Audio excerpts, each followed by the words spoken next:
आज चाहिँ घरमा नुरुङ्जी खाने छमसिममा भनेर चाहिँ म नुरुङ्जी बोइल गर्दैछु। अनि यहाँ माथि भिडियोमा देख्न सक्नुहुन्छ सिक्ताङमा चाहिँ हामीले एक हप्ता अगाडि जति परिवारसँग खाना जाँदाखेरि चाहिँ खुङ्गी फापको सट्टा यो थोर्सो फाप अर्डर गरेको थियौँ, किनभने नुरुङ्जी पनि खान मिल्छ।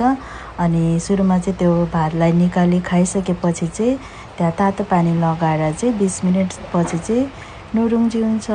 तपाईले माथि भिडियोमा देख्न सक्नुहुन्छ। अनि त्यसै गरी घरमा चाहिँ त्यो नुरुङ्जी चाहिँ सासूआमाले आफैले बनाउनु भएको हो।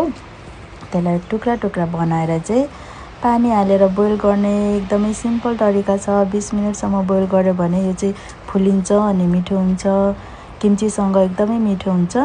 सुरुमा मलाई मन पर्दैन थियो, पछि चाहिँ हस्बेन्डले परिवारहरूले खाएको देखेर चाहिँ मलाई पनि मन पर्न थाल्यो।